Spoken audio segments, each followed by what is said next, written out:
I can't believe I'm saying this, but I don't like these anymore. And, okay, maybe I'm exaggerating a little bit for some of them. There are plenty of things in this pile that I still use, but not the way that I used to. If you've been following me for a while, these are the products you have heard me talk about constantly, but they have been replaced. These are my previous favorites, but I have now found products that I think are even better, that I'm reaching for way more. So let me tell you what I replaced them with. I actually feel like I'm having an identity crisis looking at all these products right in front of me because these are like Kelly 1 to 2 years ago, okay? Should we start with Bubble? Oh my gosh, it hurts to say this because the relationship that I have had with this blush has been intense. Like the love that I have given the shade Bubble from Persona Cosmetics, you know, I have been over the moon, obsessed, like holy grail status blush. I don't even know if those words made sense in that order. If you've been around my channel for at least maybe a year, maybe less, you know about Bubble, Kelly and Bubble. Like when you think of Kelly, you think of Bubble. When you think of Bubble, you think of Kelly,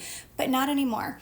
I'm sure like one day my love for this particular blush will return, but as I talked about in my recent favorites video, I'm in my nude / peach / beige blush era, and I've kind of just discovered that that is what I like best on my skin tone. I really like wearing orangey shades, warm shades, and this is so lilac based. There's a really cool purple undertone to this product, and you can make it work. I think even if your undertone doesn't suit a certain shade of blush, there's typically ways to still make it work when you're aligning it with your other makeup, with your outfit, with your everything. You can make anything work. But I don't feel my best in Bubble the way that I used to. And this feels like such an identity crisis for me. And maybe, I think it might partially have to do with my hair. I'm wearing my hair a lot lighter these days. I feel like I was really into Bubble when I was wearing my hair more of a medium brown. I feel like it was a better pairing. But today, for example, I'm wearing this one from REM. This is the shade Peach Planet. This is like actually a really pretty shade, kind of similar to my shirt. I'm more into these peachy shades, as you heard in my recent favorites video, so RIP Bubble. I'm just kidding. I'm gonna keep Bubble because I know one day I will probably fall back in love with it again, but I just rarely reach for this anymore, and that shocks me. Okay. Oh my gosh, this one hurts me. Actually, I think these all hurt. I am in pain right now to talk about the Kosas Cloud Set Powder. I have been obsessed with this for a couple of years now, and it's still a great formula. Just like Bubble, still a great formula. Nothing in terms of performance here, okay? Bubble is still great, this is still great, but I am so much more inclined to reach for a loose powder these days. Currently wearing the e.l.f. Halo Glow. You just heard me rave about the Huda Beauty Peach Pie powder in my last favorites video, and I've just kind of come to discover that there's something so perfecting about a loose powder. And you can get a perfected look with a pressed powder, but in my eyes, they're kind of night and day. A pressed powder is a lot lighter weight, which typically I would think I would want for my dry skin, but I just love the smooth, almost filtered finish that I can achieve with a pressed powder, and I think there's better longevity there. So this is still a nice powder if you have very dry skin, you want something lightweight, I mean even on oily skin. But I am just in the era of loving a powdery powder. That's not really what this is. So I'm sure I will use it up. It's still a good formula. It's still a well-loved product, but not the way I used to. This is almost one where I have to like remind myself like, oh, you should go use Kosas Cloud Set. Okay, don't be mad, but I want to talk about Cloud. I sprayed Cloud on myself today just to like get back in like the mindset of wearing this fragrance. And you know, as I'm wearing it today, I'm like, wait, this is nice, but I have not reached for this in so long, and this used to be an everyday perfume for me. As we know, Cloud is a super popular fragrance, so I do feel like I smell this or any of the many dupes. I know this is supposed to dupe Baccarat. There are a lot of fragrances that smell almost identical to this on the market, including Sol de Janeiro 68. And I have used up more than half of this bottle, I would say 2/3 of it. I still enjoy this scent profile. I think it's just, I've almost grown bored of the scent, if that makes sense, and that was something I mentioned in another video recently where I've tried to get myself to stop buying full-size perfumes because I've learned this behavior that I do. I get bored of a perfume. I would almost compare it to a song. You know, there's a new song that comes out, you love it, you listen to it over and over and over and over again, and then eventually you don't like the song anymore. And like, it was a great song to begin with, nothing about the song changed, you're just like, okay, I'm done with it. I find that I get that way with fragrances, and that's kind of where I'm at with Cloud. I'm like, this is still nice, but I don't feel excited to reach for it the way that I used to. Maybe in like a year, maybe I'll come back to it. Maybe with any of these, I will fall back in love with them. But right now, this is not my everyday like it used to be. And I was trying to look through my fragrance collection and see if there was one that almost replaced it in my eyes, because, you know, that's what I'm trying to talk about here. You know, like what replaced these products that are out. And I can't say it's one specific perfume, but if I'm thinking of a scent that kind of gives the same vibe as Cloud that I'm reaching for way more often, it is Milk from Commodity. So Milk is in this little Scentbird vial here. This is not sponsored. I have done sponsored videos with Scentbird, but this is not. I feel like these two are not dupes. They're not even that similar, but I would say they're friends. If you like this, you will probably like this, because they both have that like cloudy, marshmallow, creamy musk scent to them. So I feel like I've been wearing this all the days that previously I probably would have been wearing this. A few that I really never wear anymore. First of all, we're going to talk about Brow Dip from Anastasia Beverly Hills. I was already late to the party on Brow Dip. I started using this pomade years after it was popular, and then I liked it for quite a while there, and now I've kind of stopped using it. I still think this product and just brow pomades in general can be really useful and can be adapted for pretty much any look that you need. Don't get me wrong, it is very easy to accidentally end up with like 2017 block eyebrows with this product if you're not being careful, but you can take this on a very thin brush and get those hair-like strokes. But something I've learned about myself, even though it's possible to do a subtle brow with this, what ends up happening more often than not, it's like what I call the dip brow effect. You're trying for something subtle, you're trying for something natural and everyday, and then next thing you know, it's 2017 and you just have a super bold brow. And I don't think there's anything wrong with that look, but with my like facial features, my facial structure, I don't carry a heavy brow very well because my natural brows are not that. And I found when I use this product, my brows look so heavy, I have to be really careful to just go in with like the lightest hand imaginable. And so I have replaced this with just a good old-fashioned brow pencil. You know, I've just reverted back to the old days. The one I've been using is the Ulta Beauty Ultra Slim Brow Pencil. I really do enjoy this one. I'm just about out of it though, so I need to replace it. Let me know if you have a favorite brow pencil, but I'm no longer using dip brow. I have this one hair. I just did a blowout like shortly before this, and normally this piece is supposed to be over here. But for some reason today, you know when your hair will just do that and you're like, why did you choose today to want to lay down and go this direction? You're not supposed to go that direction. Let's talk about the Fenty Fly Liner in the shade In Big Truffle. This, it was like 2022 when I like lived and breathed for this brown liquid eyeliner. Wow. I was so obsessed with this, and I still think it's a really great product. As I said with all these, there's nothing wrong with the formula. It's like a preference thing, or I found something better, or I like something more. I remember falling in love with this because it's such a nice, warm, chocolatey brown shade. For the record, when I say chocolatey brown, I'm picturing milk chocolate, not dark chocolate. It's like a mid-tone, very warm brown. It's beautiful, and I think it's really pretty on the eyes, and I think it can really make your eye color pop. Brown eyes, green eyes, blue eyes, all of them pop really beautifully with this like warm mid-tone brown shade. And so you're hearing all that and you're like, girl, why don't we wear it anymore? I have just kind of swapped this out for a very minimal eye look. I rarely wear eyeliner anymore. If I am wearing an eyeliner, it's done with eyeshadow and an eyeliner brush. Never like a liquid liner anymore. And when I try to wear this, I'll try to like think, okay, girl, try it today. And then I put it on and it just looks too harsh.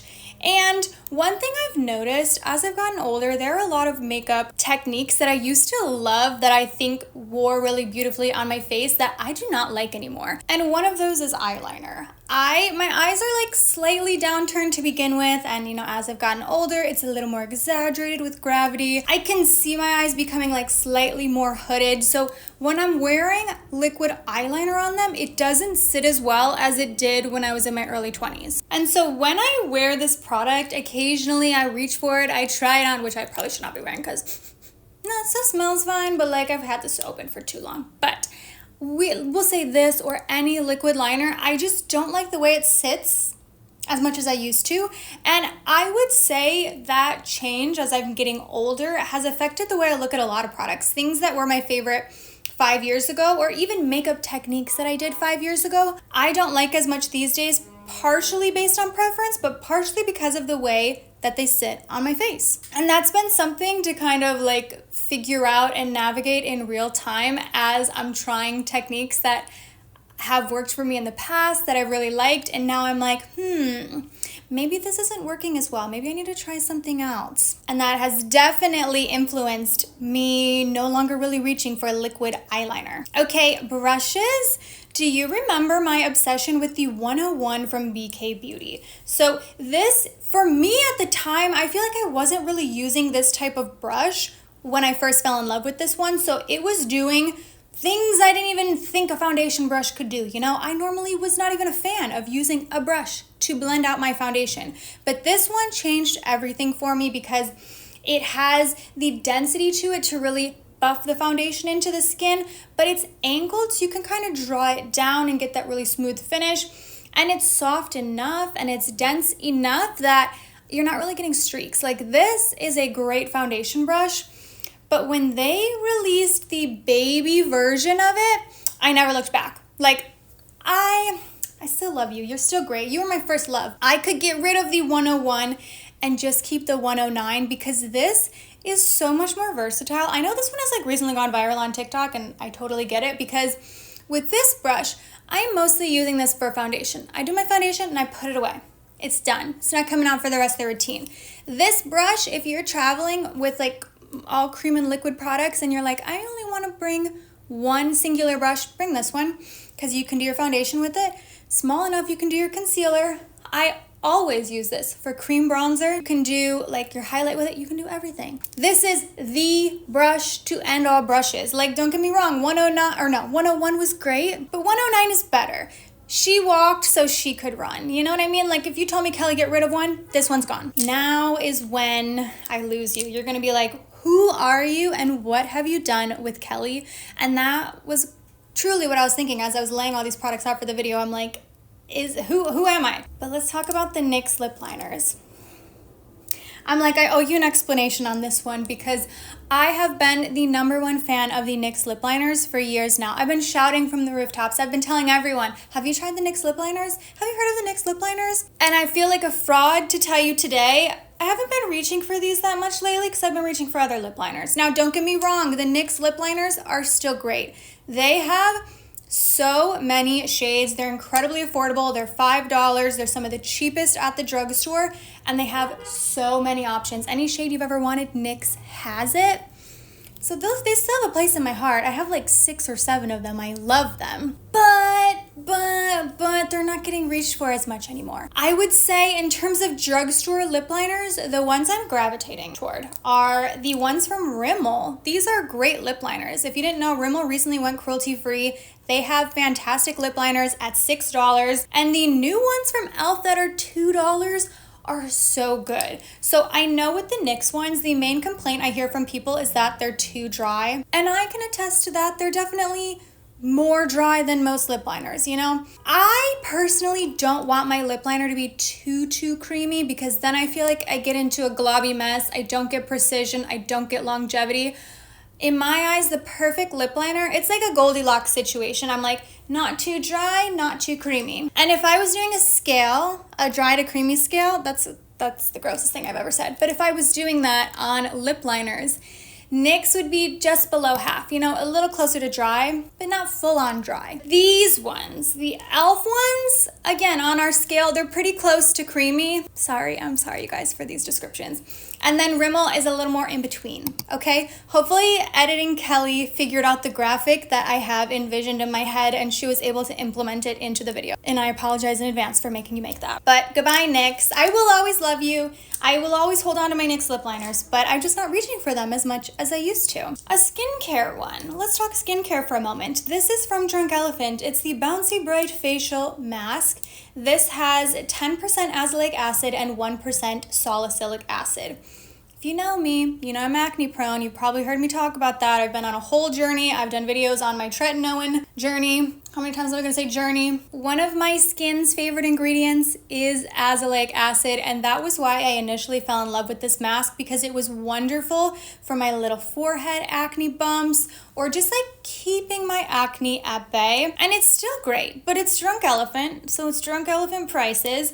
And because it's the combo of the azelaic acid and the salicylic acid, my skin can't handle it too often. Now, I will say I'm like in the running for most sensitive skin in the world. If you're new to my channel, my skin is just very, very reactive. So I have to be super gentle. So because of that, I don't find myself reaching for this that often when I have this, okay? So let me say, once again, these are still both good. This is for my friends that don't have super sensitive skin. This is for my friends that are also competing against me for most sensitive skin in the world. This is from Peach Slices. It's their Redness Relief Azelaic Acid Serum. This is either my third or my fourth one of these. That is telling you something. I'm obsessed with this. Anytime I travel, I take this with me. This is my secret, well, I use it all the time, not just when I'm traveling, but let me clarify. This is my secret weapon against acne, and I specifically note traveling because that's when my skin is on its worst behavior. The second I think about an airplane, I get a pimple. This is my savior, but it's gentle enough because it's paired with some more soothing ingredients. It's got panthenol and green algae. It's supposed to be like really targeted for redness. Azelaic acid in particular, I know is often recommended for people with rosacea. I don't have rosacea, so I can't speak to that benefit, but I can speak to the acne benefit. This is the answer. I have talked about the e.l.f. Lash and Roll Mascara so many times, especially the brown shade. I have raved about it. I've used the black shade and the brown shade. I love both. I've used them up. I've repurchased them. I've mentioned in favorites videos. I've raved about them. I've talked your ear off about the e.l.f. Lash and Roll, but I will never purchase e.l.f. Lash and Roll again because this exists. e.l.f. did a silly thing. They made a mascara that was better than their other mascara, so they lost a customer in me on e.l.f. Lash and Roll, because now I will only buy Lash Extender. If you thought Lash and Roll was good, wait till you try Lash Extender. This is like everything you liked about Lash and Roll, but it's a tubing formula, so you're getting no smudging, no creasing, no flaking. Creasing?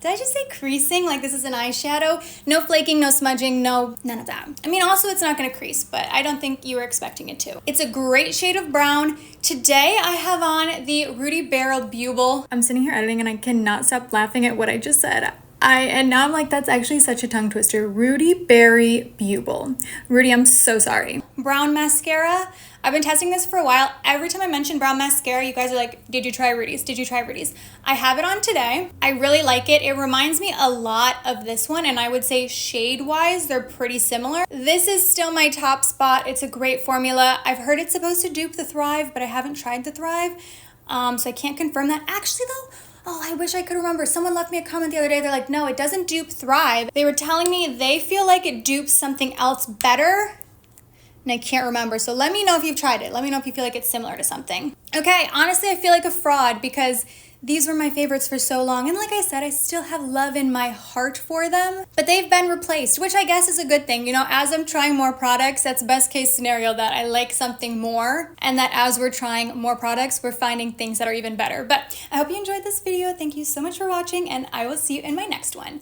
Bye.